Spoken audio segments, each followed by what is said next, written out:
We, the citizens of America, are now joined in a great national effort to rebuild our country and restore its promise for all of our people. Because today, we are not merely transferring power from one administration to another or from one party to another, but we are transferring power from Washington, D.C., and giving it back to you, the people. Well, welcome, friends and fellow patriots and fellow citizens. This is Tom Zawistowski, and you are listening to the We the People Convention News and Opinion radio show and podcast. This radio show and podcast is sponsored by and funded by the donors to the WeThePeopleConvention.org, of which I am the president, and I am your host for this radio program. We're so happy that you've decided to join us this Saturday. If you're listening on the radio or if you're watching the podcast, you can do that anytime you want, 24/7, 365. You can get the podcast and you can find out which radio stations we're on. We're on 5 stations around Ohio on Saturday mornings, covering most of the state. You can go to WeThePeopleConvention.org, and right on the front page there's a little yellow box that says Podcasts and Radio Network. You click on that. It'll tell you how to get the show on YouTube, on iTunes, on our website, on Roku TV, on Amazon TV, just about any way you want to get the show. So the show is growing. We had a record audience last week. Things are really starting to take off. Obviously, people are interested in the coronavirus story, and they're certainly interested in a different opinion about that. And I think you've certainly been getting that if you have listened to this show the last several weeks. And if you're just listening to the show for the first time, let me just explain to you that this is a news summary show. It is where we kind of just try to get rid of all the noise, focus on the things that are important to you and I and to our fellow citizens, and then talk about what we can do to help protect and defend our freedom, our liberty, and our prosperity. And boy, those things are under attack. Freedom, liberty, and prosperity are all under attack right now because of this coronavirus. So we're gonna go right into that right now. Let's pick up the coronavirus update, and we'll start from the top. Okay, so let's go through the numbers. If you're watching the podcast, there's a map up that shows that New York City is certainly the big story here in the United States. But the world numbers, the flash is that we're now over 1 million confirmed cases. We've got like 51,000 deaths throughout the world. The U.S. has like 250,000 cases. We've got about just under 6,000 deaths, and in Ohio we've got 2,900 cases thereabouts, and we've also got 81 deaths. So as we've talked in the past, that's not good. This is a serious disease, but we also are lacking in perspective, and we need to keep our perspective because that's the only way you can make good decisions. If you get my emails, and if you don't, go to WeThePeopleConvention.org. Right on the front page, you can put in your email address and your zip code, and you'll start getting them. I sent out an email that had a chart in it that said worldwide deaths from January 1st through March 25th in 2020. And here's the list.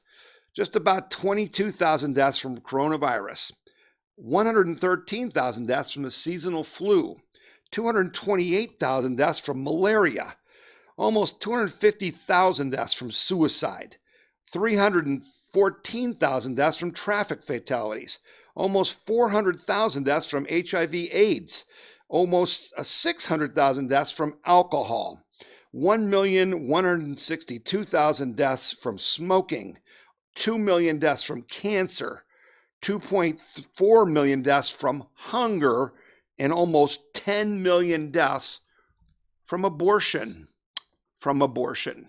22,000 or 25,000 deaths from coronavirus, and how about 2.4 million people dead from hunger, folks, from hunger. That's perspective. So the week started out on a bad note for those of us who believe in our personal freedom and liberty and prosperity.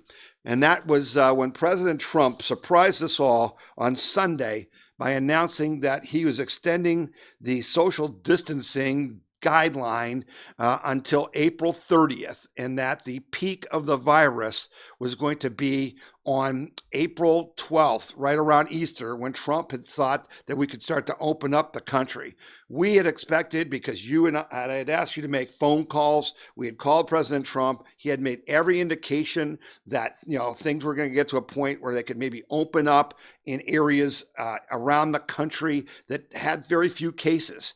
And his team of Dr. Fauci and Dr. Birx and all the rest of them and their models basically said it's all or nothing.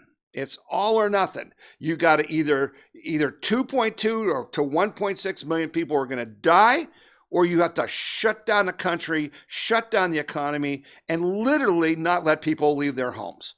Now, I was on the radio this week. I sent out emails to you this week, and I tried to make the case that that's just wrong approach.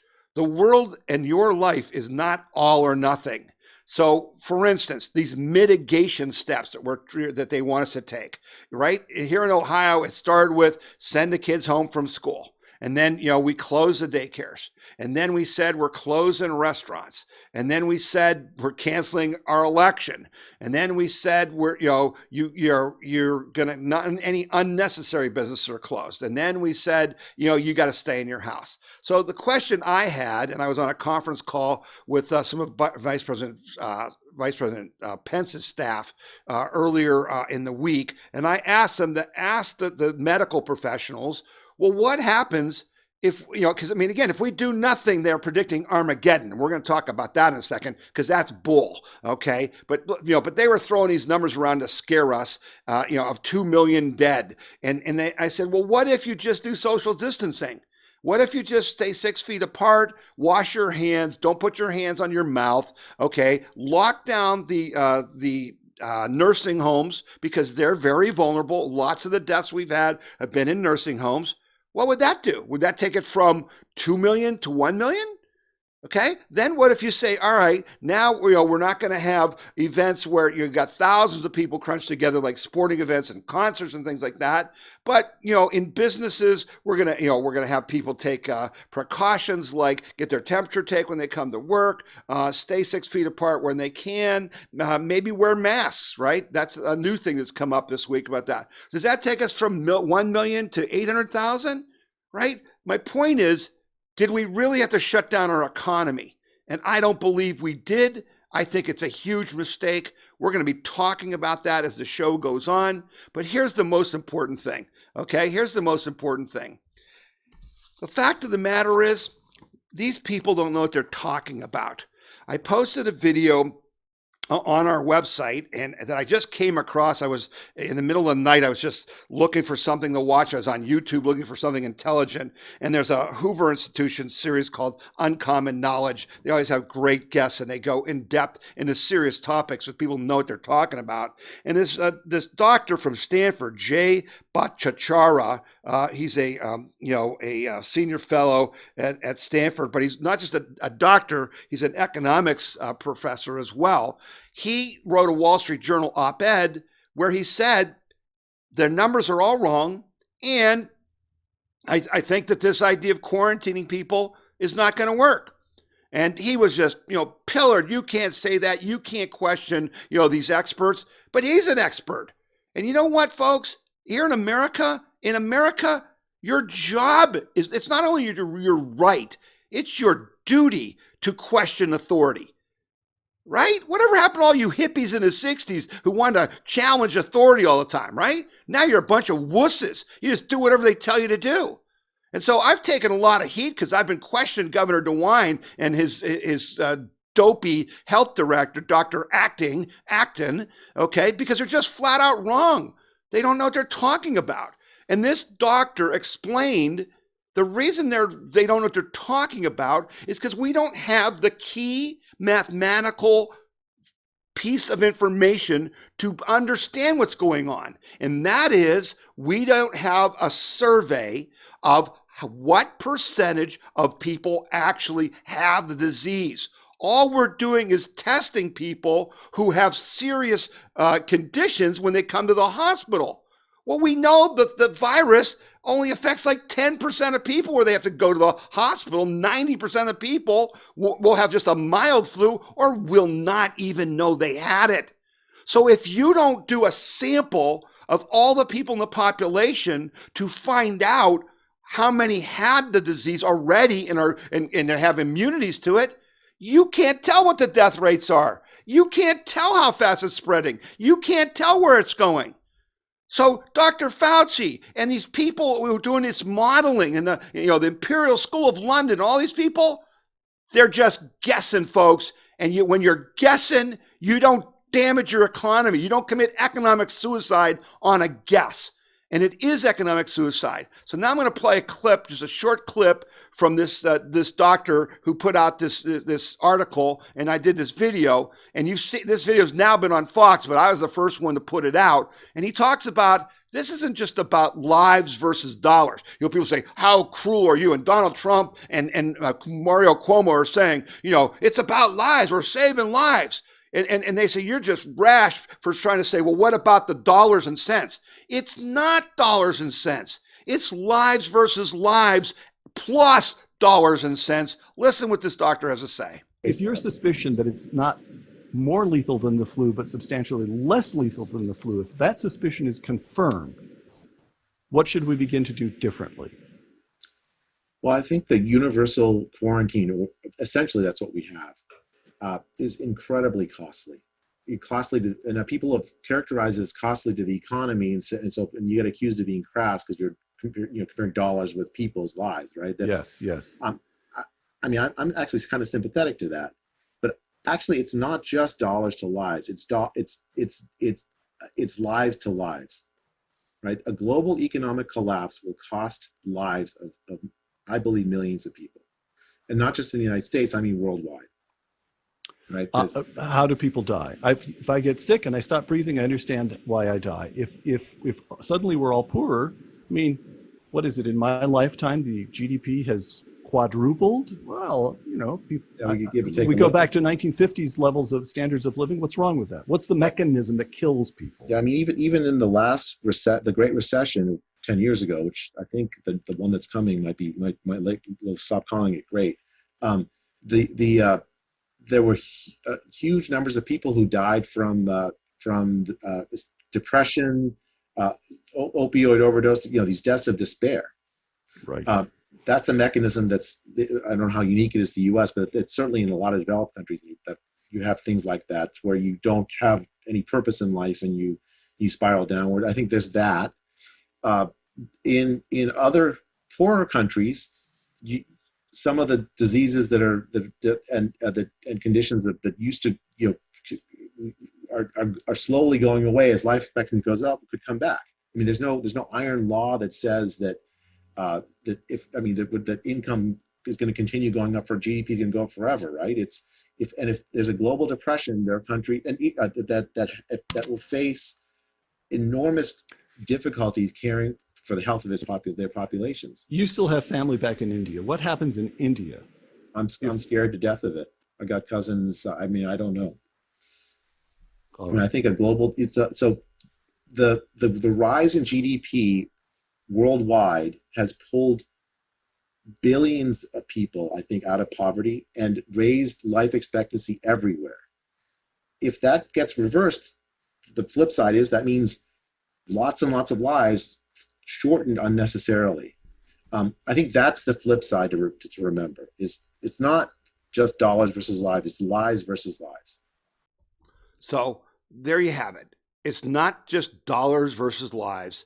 It's the lives we're trying to save from the coronavirus, but the lives that will also be lost from unemployment, from poverty. I said to you in previous shows, if the global GDP gets cut in half, as they're predicting, millions of people, not 2 million, tens of millions, maybe 100 million people are going to die because we were so stupid that we destroyed our own economy and the world economy and their chance to live. Listen, unemployment is deadly. I put out an email that talked about a study that took place that was like one of the biggest studies ever done. 40 million people in like 15 countries. And in that study, it showed that when people are unemployed, men's mortality rate goes up by 63%. Okay? 63%. And in that video, I did a quote. Steve Moore, the economist, that has advised President Trump in the past, but for some reason he's not on the Trump team at the moment. He was on a local radio show here in Cleveland, Ohio, and he talked about that there's actually a scientific connection between the unemployment rate and the number of deaths. And he said if we're at 3.5% unemployment before, and we go up to 23.5%, that's a 20% increase. He said the science shows that 200,000 people will die if we do that. Well, guess what the president and his staff are talking about? They're talking about trying to keep our deaths from coronavirus to 200,000 or 100,000. So we're going to kill 200,000 people to get it down to 200,000 people. So I understand that you saved some deaths, but it's deadly. And then the Federal Reserve came out and predicted that the unemployment rate is going to go to 40 to 32%. The unemployment rate is going to go to 32%, and that there are going to be 67 million Americans unemployed. Can you get through your head that this is the true cost, the human cost of saving lives? Governor DeWine, President Trump, all you people who are all excited because we're saving lives, but you're killing people in doing it. Not to mention the fact that you're ripping their hearts out, that you're taking a person who's spent their whole life building their business, and you don't ask them, you just, through the force of government, through tyranny, you close down their business. It's immoral. It's unbelievably immoral. And I'm going to give you a good example, because all you people who are talking about, and President Trump, we're going to be through this virus and then we're going to bounce right back. No, we're not. The reason I fought so hard and you fought so hard for us to drive a nail in the Easter time is because that's about as long as we can make it before we start shedding businesses by the millions. You can't shut businesses down for months and then just turn it back on. It doesn't work that way. Listen to this story that was on Laura Ingram's show. Millions of Americans, their jobs and businesses. We've never seen numbers like this. But some industries are being harder hit than others. My next guest is a major hotel CEO who says he's had to cut 95% of his 7,000 employees. Monty Bennett is the chairman and CEO of Ashford Inc., and he joins me now. Monty, are you going to be able to bring back these employees if this goes much beyond April 30th? I sure hope so, but this industry is one that takes a long time to recover. Even 9/11 or the financial crisis, it took us 5 years and 8 years, respectively, to fully recover from those calamities. And this tragedy is worse than those two put together times 10. It is an absolute disaster for our industry. Morgan Stanley recently put out a note that U.S. hotels are the hardest hit industry. In our business, if revenues are 10% above plan, you do very, very well. If you're 10% below plan, you do very poorly. Our revenues are 90% below last year. The whole industry is. It is a disaster like something we've never seen. Did you hear what he said? They're not coming back. They're not coming back this summer. If we don't stop this insanity and we don't get back to work by the end of this month at the very latest, folks, they're going to take a decade to recover. A decade. So the temporary, effort to save lives this year, right now, for coronavirus is going to then be 200 or 300,000 people dying from unemployment, not for just this year, but next year and the next year and the next year. And you know what? We're going to kill more than 2 million people in the United States because of our stupidity, because of our lack of courage, because of our lack of perspective and vision, because of our lack of leadership. They've 6 million people filed for unemployment this week in the United States. Another, I think it was 272,000 in Ohio filed this week. Places like Waffle House that have been able to weather every storm are closing 20% of their stores and don't know if they can make it, don't know if they can continue.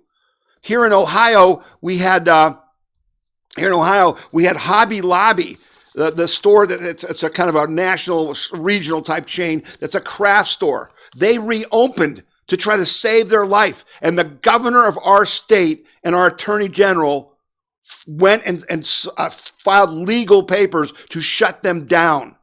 That's tyranny. That's tyranny is what it is. And it's just not right. It's not right, and I'll tell you why it's not right.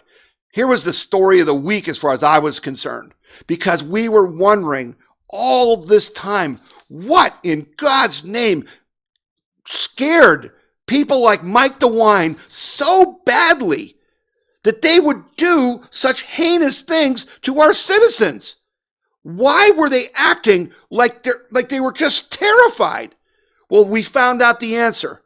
And I sent out an email, and you can find the story at wethepeopleconvention.org. It says, is this the source of panic from government officials? And there is a website called COVID Act Now that was put together by a handful of Democratic activists who basically created this website in order to scare mayors and governors and other people with statistics that were not proven. And in this article, it shows state after state, city after city that relied on this COVID Act Now website to show that the danger is coming. And you better act now, governor, or it's gonna just be horrible. That's what happened in Ohio. Dr. Acton was watching this site and giving it to Mike DeWine.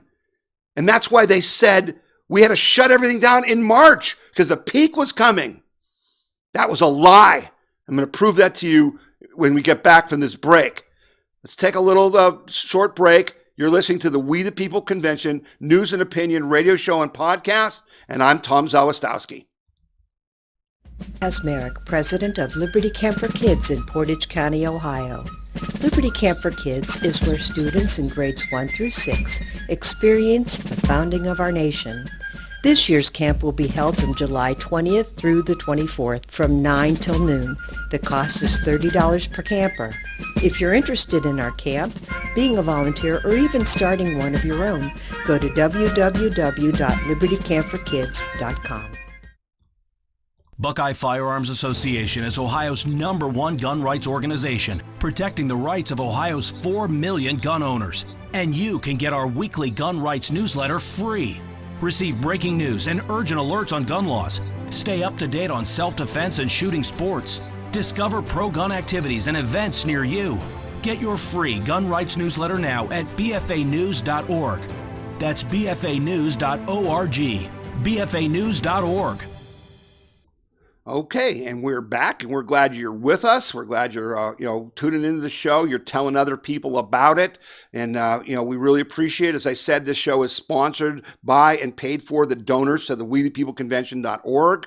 You can give by going to WeThePeopleConvention.org. There's a donate button right there. If you want to do it right now, you can use your phone to do a text donation. Just text the word freedom to 22525. Text freedom to 22525, and you will give us $5 per month for freedom.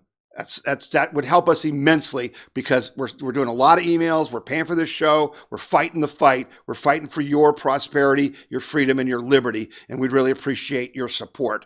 Okay, so now we're going to get into it. And those of you who are listening around the country, I'm going to get into the Ohio situation because it's been particularly egregious. And the CDC and the media are all praising Governor DeWine because you know why? Governor DeWine threw the hammer down on us when we didn't even have any cases. He's a hero. Well, he's not a hero. He's a villain. And because he destroyed property. He destroyed value. He hurt the people in his state because he was overreacting and listening to a person who's a fool or a liar or both. So let's take a look at Dr. Acton, Ohio's health director. Here's a chart, and for you people who are on the radio, I'm just going to describe it to you. Those of you who are watching the podcast, and those of you on the radio, you're probably going to want to go to wethepeopleconvention.org and watch the podcast after you're done with the radio show to really see some of these visuals. So I have a chart up that Dr. Acton put up literally last week. And on the chart, she shows a peak. The peak breakout would be in March of this year, right? We should already be past the peak. And then she shows that, that it levels out because if we did what she said, it would level out starting in April, which is where we're at now. But there was no talk by Dr. Acton about the peak being in May, literally a week ago. Now she's saying the peak was going to be in May. Well, as I told you, these people don't even know what they're talking about because they don't have the statistics. And if you listen to the entire series of the Mike DeWine reality TV show starring the dramatic actress Dr. Acton, you will see her say in every press conference when she's pressured to give an answer about, how many cases do we have? How many people, are hospitalized? All that stuff. She will constantly tell you, well, we don't know and we don't have the testing. We don't know and we don't have the testing. Well, it's been 7 weeks. How come you don't have the testing? It's because the Ohio Department of Health was completely unprepared for this and still is unprepared and is behind the curve. So guess what happens this week? Just a couple days ago when someone asks them when this will be over. Okay? Listen to this. Hi. Hi. Takes a little while. My question is for you, Dr. Acton. When we hit the surge, do we have an exit strategy? How long after that do you think life will come back to normal? There are parents who are now thinking about their summer camps for their kids and pools and things like that. Can you give parents any idea how long of a time you think that will happen after the surge? Thank you. I wish I could give you hope about your summer.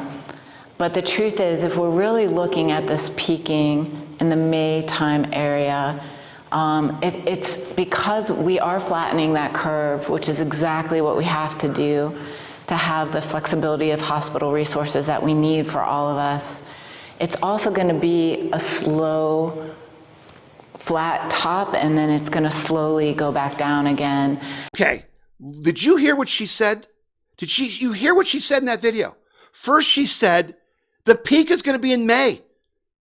But the chart she just showed us last week didn't show the peak in May. It showed it in March, right?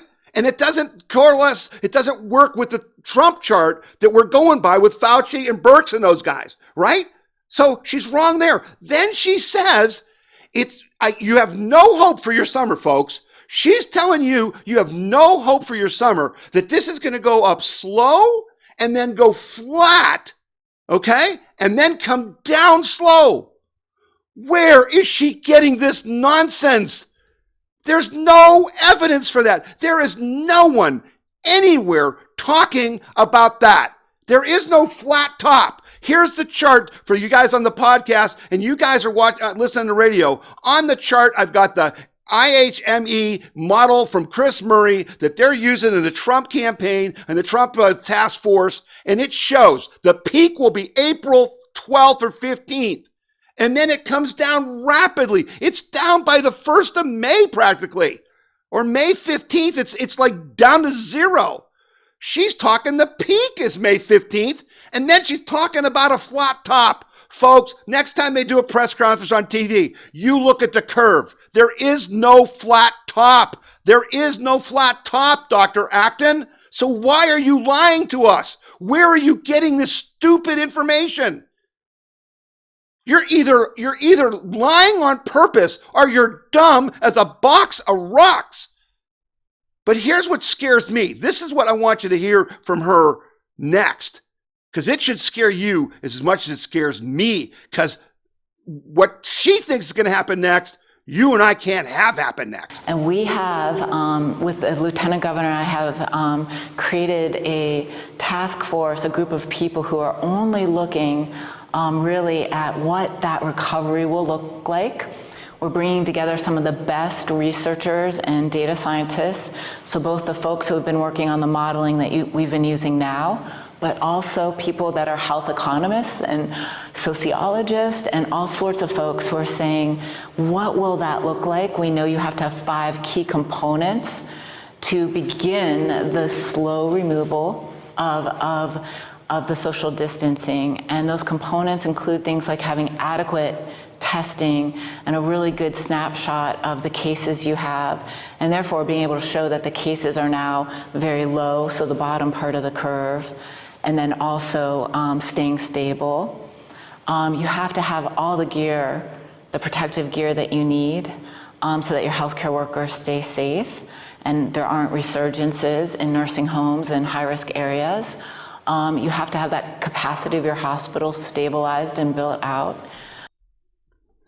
Okay, do you hear what she said? Did you hear her mention any person other than a doctor or a scientist? There was going to be no business owners involved. There's going to not even be any politicians involved. She's going to get together with sociologists and ethical people and medical specialists. Folks, this is the elite. This is the ruling elite who think we're sheep, that you're as dumb as a cow. And she's going to lead you around by the nose like she's leading Mike DeWine around by the nose. And they're going to just tell you when you can get your life back. Well, I got news for you, Dr. Acton. I don't work for you. You work for me. I pay your salary. You don't tell us what to do. You have no authority to tell us what to do. But they're planning to make this go forever until they tell you. And it's all about their beds. We need to have enough beds and you have to build out the hospitals. Because in this whole thing, one of the things that's bothered me is this whole thing about we don't want to overwhelm the healthcare people. Okay, now at a base level, I understand that, right? It's stupid, right, to overwhelm something if you don't have to. But they're making it like that's our only goal in life when our goal was to save people's lives and to save our country. And I love this part about, think about this. They call this a war. The president calls it a war. The governor calls it a war. Everyone wants to talk about a war. You know what they do in war? Before every single battle, they do a damage assessment. Before Eisenhower says, go to Normandy, they predict how many men are going to die. And we aren't willing to do that. What is the cost-benefit ratio? But even worse, what gives you or me or anyone else or Mike DeWine or the president any reason to believe that you are owed a ventilator in a crisis, that you are owed a hospital bed? Folks, when there's a tornado, you think the hospitals are overwhelmed? Yeah. You think everyone is saved? No. When there's hurricanes, when Hurricane Katrina came, did people die because there weren't enough hospital beds? They did, because it's an emergency. You know what that's called? It's called life. It's called life. And this clown, Dr. Acton, is talking like we got to build our hospitals. Like if there isn't a freaking hospital on every corner in our state right now because of Obamacare. It's the only industry that was growing for 10 years until Trump came along, right? We're going to build out this infrastructure so they don't get overwhelmed. Well, madam, we are not going to do that because we're not that stupid. And even if you are, and even if Mike DeWine is, we are not going to allow this to happen. And if you're interested, there's a great article on the OhioStar.com, a great conservative website, theohiostar.com, that said that models by the White House show that Ohio hospitals have enough capacity to handle state's upcoming coronavirus peak. It documents how many beds we have and what we need. Because here's the other thing that Dr. Acton is so full of crap about. She keeps playing it both ways, right? Oh, the peak is in March, so shut everything down. But then it doesn't work out. She's wrong. And then she says, oh no, the peak is in May and we're going to shut everything down. Well, when are you going to be right, doctor? The answer is never. Never. And so listen to this final clip. You're just going to lose your mind. But I have to say, to be very realistic and honest, this will not be a switch that you flip and life goes back to normal. It really will be a gradual returning. And in some ways, because we still don't have a vaccine or treatment, life will be different for quite some time to come, and maybe in some ways that are permanent, but also ways that are good. Some of the things that we are doing, we really needed to be doing well to prevent infection all along. So we're going to see gradual in and gradual out. Yeah, wrong, Dr. Acton, because we're Americans. We solve problems. We don't change our life permanently because you can't handle your job. And so let me just show, she's the one who's saying, well, eventually we'll get medications and eventually we'll get a vaccine, but it's going to be years and you're not going to have your summer. Yeah. Listen to this interview on Laura Ingraham last night. A single patient of yours, COVID patient, that has been on the hydroxy regimen has had to be intubated. For people who don't know what intubated means, please explain quickly. Yeah, so intubated means you're in respiratory failure and you have to be put on a ventilator. Intubation means actually putting the tube down into your trachea and then you're placed on a ventilator for support, respiratory support. We've had, I mentioned, the 20 intubations. Over most all of them occurred in the first 2 days. More importantly, no person that has received 5 days or more of the hydroxychloroquine and Zithro combination has been intubated. The chance of that occurring by chance, according to my sons Leon and Hunter, who did some stats for me, are 0.000 something. Have you back? Yeah, it's a game changer, correct? It's a game changer. It's an absolute game changer. I think these data go to really support the French data. Now you actually have an intra-cohort comparison saying that this regimen works. Laura, I think this is the beginning of the end of the pandemic. I'm very serious. Oh, wow. This is unbelievable. Oh, Dr. Smith, all the naysayers and the people dismissing this, just wait, okay? The good news is coming. Dr. Smith, thank you so much. We'll have you back tomorrow to give us the latest update. Thanks so much. Okay, so there you have it. The good news is coming. That doctor just said this is the beginning of the end because the malaria drugs that Trump said he thought was a game changer and the New York Times and the media poo-pooed it and said Trump doesn't know anything, he's an idiot. Yeah, Trump wins again. Trump is right. We're going to have these drugs. They are dramatically going to reduce the effects of this coronavirus. They're going to keep people from even needing ventilators. We're going to have ventilators stacked up in hospitals like they're toilet paper, okay? Because we're going to fix this because we're Americans and we're not going to destroy our economy. And if Governor DeWine or anyone else thinks that we're going to stay home and do nothing for months, you got another thing coming, pal. So that's my message to you. We, the people, are going to speak out. We're going to stand up for our rights because we're willing. We're reasonable people. We're willing to go along for a while. But there's a limit. And we particularly don't like being lied to and bullied by the people that we elect who work for us and now act like they rule over us. We will not accept tyranny. We will not accept tyranny. So I got to wrap up the show. I sure hope you enjoyed the first portion of it. We're going to continue. Man, I'm going to be going for another at least half an hour. So if you want to get that, go to wethepeopleconvention.org and you can watch the rest of the podcast or catch it throughout the week. Like I said, on iTunes, on YouTube, wherever you want to do it. But I'm just really glad that you joined me for this discussion today. I hope that you learned some things you didn't know. I guarantee you're going to learn some things on the rest of the podcast because I know what's coming up and it's really good stuff. But, I just thank you for listening. I thank you for telling people about this radio show. I hope you'll come back next week, and I hope we'll continue to grow this because we got an election to win yet this year, and we got to get our country back on track. You've been listening to the We the People Convention News and Opinion radio show and podcast, and I'm Tom Zawistowski. The We the People Convention News and Opinion radio program is paid for by donors like you. You can donate to the We the People Convention and support our cause by going to wethepeopleconvention.org or by sending your check in any amount to We the People Convention, P.O. Box 6211, Akron, Ohio 44312. The Buckeye Institute was founded in 1989, and we're the longest serving free market think tank in the state of Ohio. My goal is removing barriers to prosperity that have been put in place by government. We want for Ohio to be the freest and most prosperous state in the country.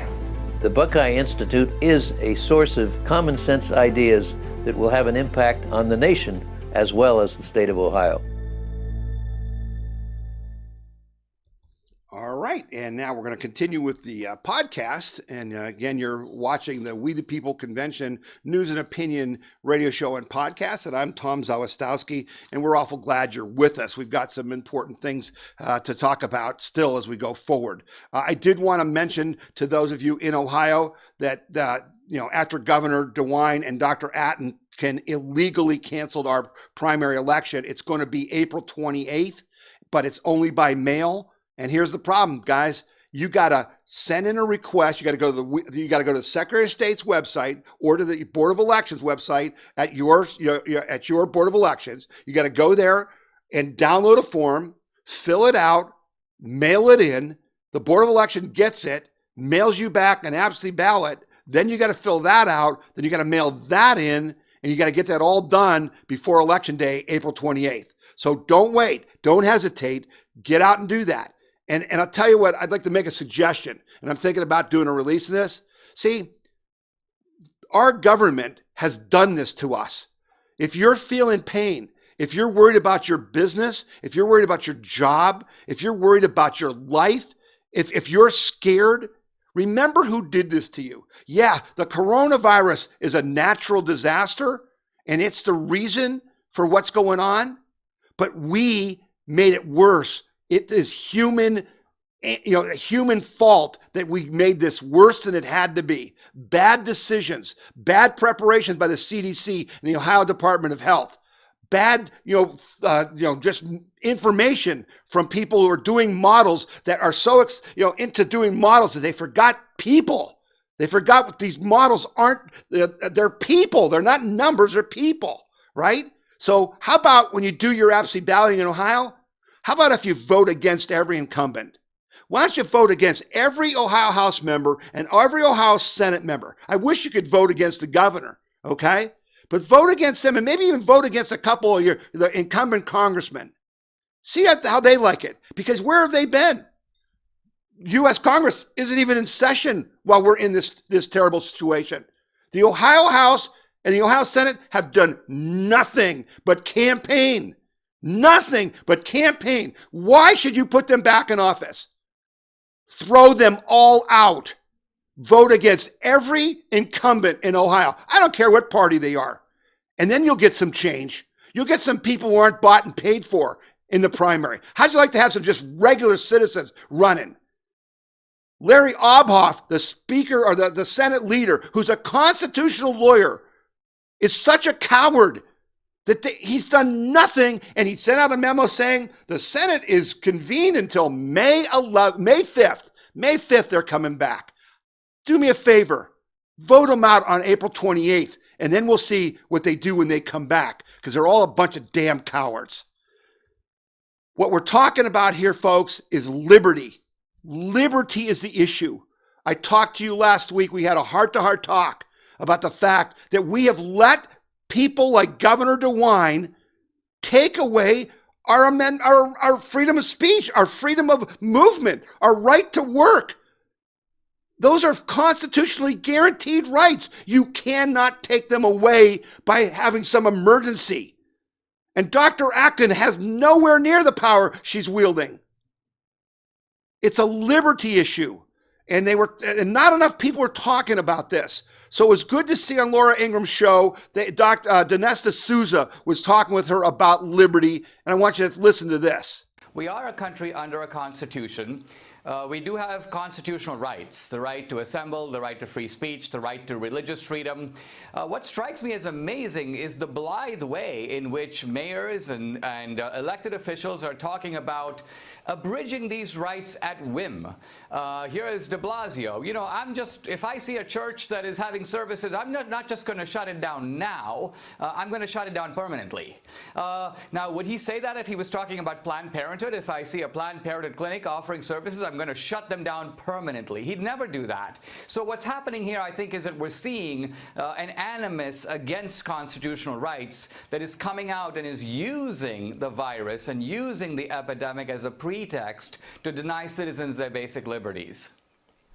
Now, the important thing about these constitutional rights of ours is that they're not up for democratic referendum. Even elected majorities, not to mention elected officials, have no right to take away these basic rights. In fact, according to our founders, we never ceded them to government in the first place. And therefore, the idea that governments can sort of blithely say, hey, listen, we'll take away your religious freedom, or we'll take away your Second Amendment rights, or we'll put aside your Fourth Amendment rights right now because things are kind of hairy. This, I think, is giving up too much liberty in order to purchase a kind of illusory security. Yeah. So there you have it. We've talked about this before. You cannot give up liberty for temporary security, and because you'll have neither. Okay. And they do not have the right to do these things. And you need to remember that when you vote. But if they keep pushing further, if they're telling us that in May, we're not going to go back to work, we're going to go back to work. And you're going to have to be willing to risk your freedom and your safety to push back on the government and march on Columbus, march on Washington, whatever it's going to take. Because, folks, read the Constitution. We, the people, constitute the government to protect our rights, not to take them. And if they don't do that, then we, the people, must end that government and create a new one. And what we're getting here is tyranny. When you hear that the Washington, D.C.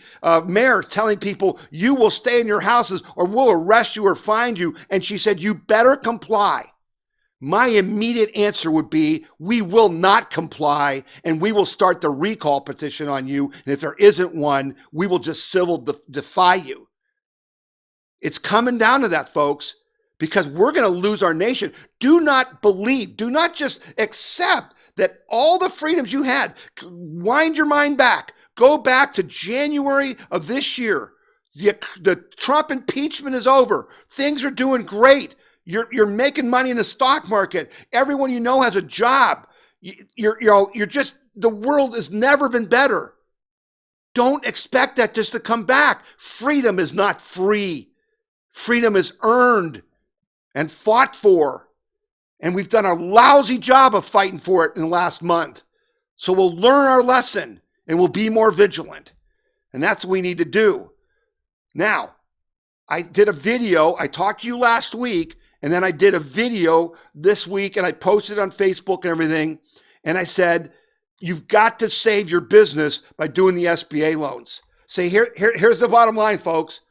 There is no capitalism without businesses. And we are about to lose if we don't wake up, President Trump and Mr. DeWine. We're about to lose about 50% of our businesses. So when the president says, let's go back to work, there will be nowhere for you to go back to. I'm doing what I'm doing. I am fighting as hard as I'm fighting, and you are helping me, and we together are fighting because we must do one thing. We must save these businesses in our communities. Now, the good news is they passed that bill where there's money for businesses. And I've talked to Congressman Gonzalez and his staff, and I've gone to my bank, and I've gone through the process myself. You can get SBA disaster emergency loans by going to the SBA.gov website, and you can borrow up to from $10,000 to $10 million on a low interest loan to help you get through this. But the better way to go is through the payroll protection plan. And if you go to your local bank, whether in Ohio, PNC, Fifth Third, Huntington, across the country, just go to your bank where your business checking account is. And by the time you're watching this video, you should be able to apply online to get a paycheck protection grant that will allow you to pay your payroll, your mortgage or your rent, your benefits, and your utilities so you can weather this storm. I know some of you are depressed. I know this is unfair to you. I know that. But don't give up on your dream, and don't give up on America. If you fold, we're going down. You can't. You gotta reach down and fight. Don't let them take your business. Go and get the loan and get the paycheck protection plan and buy time. You know how that works. We do this in business all the time. You buy time, okay? You buy time, and during that time, we're going to work like hell to wake up President Trump and wake up and wake up Mike DeWine and the governors of the other states. And we're going to try to get back to work, but there's got to be work to go to. That's where you come in. And I'll tell you something else. We're going to start getting these checks, right? And everybody who's a teacher, a state, local, or federal employee, you're all getting 100% of your pay. All of you are. So I don't know why we're sending you $1,200 checks, because you're getting 100% of your pay, and some of you aren't even working. I ask you to donate your $1,200 to a local business. I'm asking you to donate. And even if you're not a federal worker or a state, local worker or a teacher or someone with a guaranteed job, if you can afford it, find a local business that that is hurting and give them the money so that they can stick around, because folks, there is no capitalism without business. It's just that simple. And I'm telling you, here's the other story that no one's talking about. We are in serious danger of having a repeat of 2008. Now, how can I say that? Where's this coming from? Well, think about it. So a lot of people I know own rental properties. The people that rent those properties are out of work, and they're not going to get a workman's comp very soon, okay? And these checks are going to mail out. They're talking about now they're going to mail them the third week of April. Well, April 1st is when rent is due and when mortgages are due. So if you can't pay your rent, your landlord can't pay the mortgage. And if they can't pay the mortgage, the bank is in trouble. But it gets worse. All these people are now working from home. All these people are working from home. What do you think is going to happen when this is over? A lot of these businesses are going to say, hey, some of that worked out pretty good. Maybe we don't need these people to work in the office anymore. Why are we paying $12 a square foot, $30 a square foot, $50 a square foot for that office space when they can work from home? You know what that's going to do? It's going to crush the commercial real estate business. All those high rises, those office buildings in your towns, in your cities, they're going to have a crash in occupancy rate that may never come back. We could be headed straight for 2008 again and another meltdown. And now we're better off because we're highly capitalized. Thank goodness for President Trump that we had a great economy. But even we aren't going to be able to sustain these blows that we're doing to ourselves. We know what happened. You heard the guy in the video talk about what happened to the hotel industry in 2008. This is what we're doing to ourselves. And that's why you're watching this show, because we got to wake up and we got to stop it. And there's more danger on the horizon, okay? I had done a story a few weeks back talking about truckers. And when you see truckers, kids used to ask them to honk their horn because they get a kick out of it. And I said, when you go by a trucker, honk your horn and give them a thumbs up and thank them for doing all this stuff to deliver all the food we need. And I said, we weren't going to have trouble with food. Well, it's not just hoarders that are causing problems with the food now. What we're figuring out is that because government closed our restaurants, 36% of Americans eat at fast food restaurants every day. Now, the food that goes to a fast food restaurant isn't packaged for retail sale. It's more bulk, right? And so the people that deliver that are not delivering packaged food and stuff. So what's happening in places like Idaho and Utah, there's literally no food on the shelves because the supply chain isn't big enough to bring that much food. Because instead of bringing, 70% of the food that you have in grocery stores, now they're having to bring like 90%. And so we're having food problems. That should concern you. Not that we can't grow it, we just can't get it delivered. And it's going to be worse because we're shutting down states like Kansas and Oklahoma and the places in the Great Plains where they grow this stuff. South Dakota. And now there's more trouble. I had talked to you about the good news that President Trump says, here in Ohio, gas is 99 cents. That's unbelievable. And so President Trump says that's like a huge tax cut. And it would be if we were driving like we were doing before. But now it's not helping us because we don't know where to go. Okay? And so, you can fill up your tank for 99 cents, but it's going to last you for 2 weeks because you're only driving to the grocery store, and then the Governor DeWine doesn't want you to do that.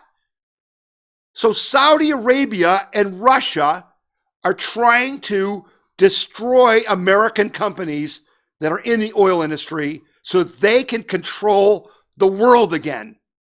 And we're being stupid and letting them. So here's a partial clip from a Tucker Carlson interview with Rick Perry that I think you need to know about, and I hope the president knows about. Coronavirus is hitting America's economy in a bad way, but it's crushing our once thriving energy sector, which is in a lot of ways the core of our economy, no matter what they tell you. Earlier this month, Saudi Arabia began an oil price war with Russia, and that sent the price of oil crashing. Now, widespread shutdowns mean fewer cars on the road, fewer flights, less industrial activity. All of that means less demand for oil, lower prices, and bad news for America's energy producers. It means good news for you if you use gasoline, and we're for that completely. But what would happen if our energy sector collapsed? That's something we may need to think about. It's a big question. Rick Perry spent close to 3 years as the president's Secretary of Energy. Of course, he was governor for 3 terms of one of our biggest oil-producing states, Texas. We're happy to have him tonight. Governor, thanks so much for coming on. Yeah, well, Tucker, I think it's important for your viewers to take into account just what is the energy industry? Who is the energy industry? And it's the union workers in Pennsylvania. It's the union workers down in the Texas Gulf Coast. It's those workers out in the Permian Basin, up in the Bakken in North Dakota, Pennsylvania.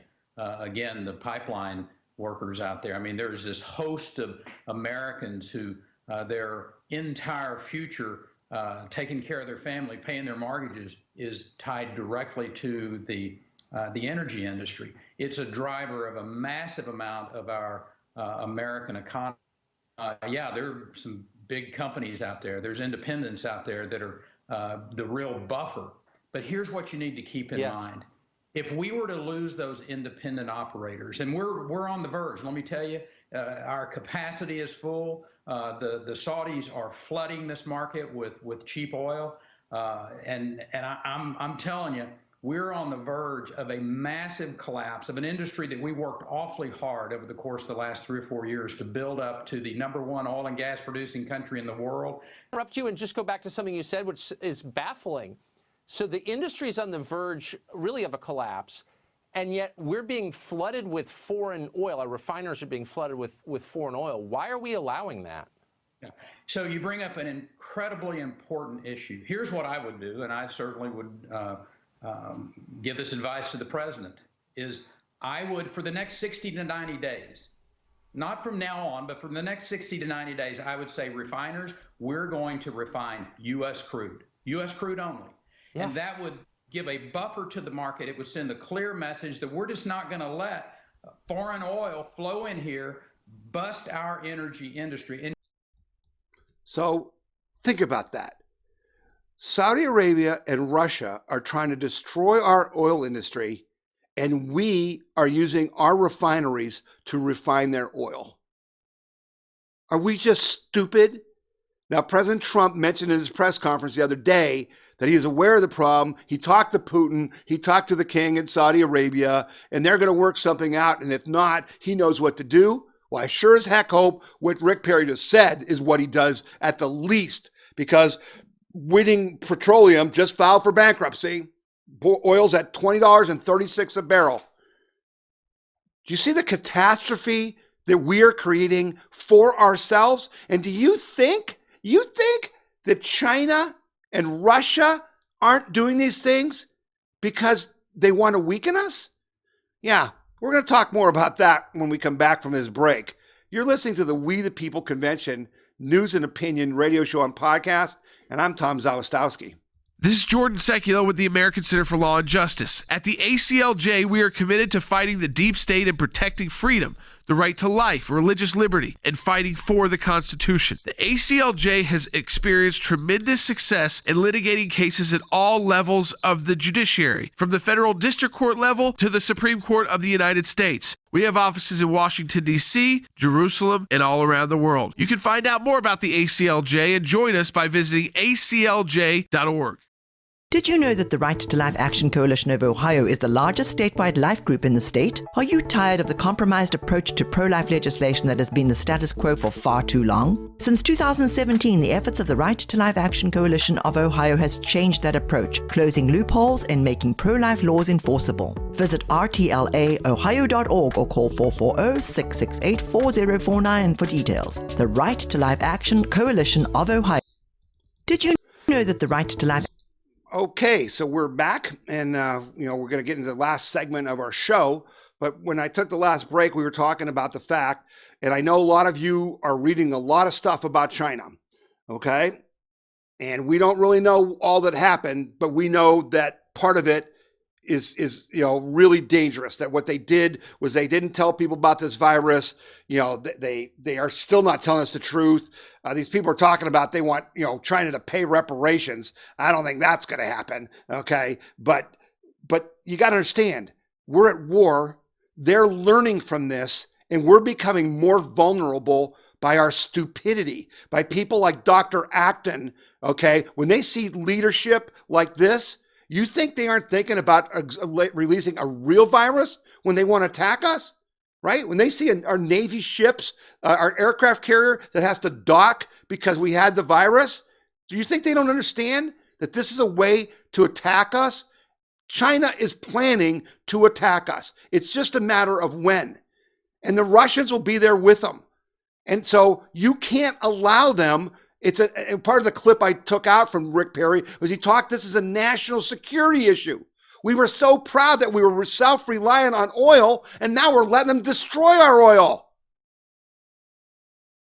This is serious stuff, folks. If you think this can't happen, that's the problem with most Americans. A, they have no understanding of history. They don't read history, and what they know about history are lies that they were told by Howard Zinn when they were in high school. And they don't understand that China and these people are real enemies. They want to kill us, dead, millions of us. Most Americans would think that's nonsense. This is scary because we are showing our vulnerability. And our vulnerability, our main vulnerability, is lack of leadership. That's our main vulnerability. That's what's so frightening about all this stuff. So I got a couple things more to show you. This next one, I mean, I know I always try to give you hope, okay? And I'll give you some encouragement at the end of the show, but there's been a lot of bad news in this thing, right? I mean, it's probably the most negative show I've had, and that's not intentional, but it's reality. And one thing I'm never going to do to you is just stroke your ego or try to make you feel good when you should not feel good. This is not a good time to feel good. Things are bad. We need to fix it. But here's something that's just going to really, really drive you crazy. Listen to this. And I had to record it because I'm showing you a website, so I can't, so I record it and then I'll come back. Here we go. Okay, I wanted to show you this website that was very disturbing to me. It's called the Social Distancing Scoreboard by a company called Unicast. As you can see, it says Human Mobility Insights. Understanding how people move around the planet leads to better products and stronger business decisions, right? But then they put this scoreboard together where they are basically using cell phone data to determine if you're staying 6 feet apart or not. This social distancing scoreboard whistleblower board was created, so that they could empower organizations like the government to measure and understand the efficacy of social distancing initiatives at the local level. So when you come down here, you see a whole map of the United States, and if you click on Ohio, for instance, they show every county in Ohio, and they give you a grade. So Athens and Delaware and Greene County and Portage County get a B, but as we go down into Lucas County and Noble and Wayne County, we start getting C's and D's, okay? And so what they're doing is they're using our cell phone data to decide if you're staying 6 feet away from each other or not. And your local government, including Governor DeWine and Dr. Acton, can look at this, and then they can say, well, you're not doing what I told you, and we're going to shut you down. We're going to lock you up. How do you like them apples? Yeah. How do you like them apples? Yeah, technology can be a good thing. Can also be a bad thing. And you've heard the people talking about what they did in South Korea, where literally the government used this and they were fining people, right? They were using this as a method of social control. And in China, we've talked about this in previous shows, that they have an app on the cell phone where they're scoring every one of their 1.3 billion people every day by who you talk to, which street you go down, which store you stop at, to see if you're a good commie or not. And there's actually people in our government talking about us doing that to you, to us, to Americans, because of a virus, because of a flu. That's how nuts that is. All right, so let's continue with the crappy news. Just a couple little things. The DOJ Investigator General said, I'm going to look further into how the FBI handled the FISA courts. And they looked at 29 more cases for warrants by the FBI, and they found that Comey's FBI didn't follow the law for any of them. Any of them. The criminal FBI. These guys are criminals. Comey shouldn't just be put in jail, and Page and Strzok and all those people. The top 50 people in the FBI should be imprisoned. Will they ever get brought to justice? I don't think so, folks. I've heard that John Durham's campaign, his investigation now is going to come out in September. Yeah, no problem with that, right? When we're going to be getting ready for an election. No one, we'll be really paying attention to the John Durham investigation, right? They're going to indict some creepy little lawyer, okay, and give him some bogus sentence and then write a bunch of papers about what went wrong here and how we need to fix it. Nothing went wrong. It was intentional. People in our government tried to overthrow the duly elected president of the United States. That was what went wrong. They should be hung by the neck until dead. And I would be happy to put the noose around them and pull the lever. What the heck is treason? Apparently doesn't exist.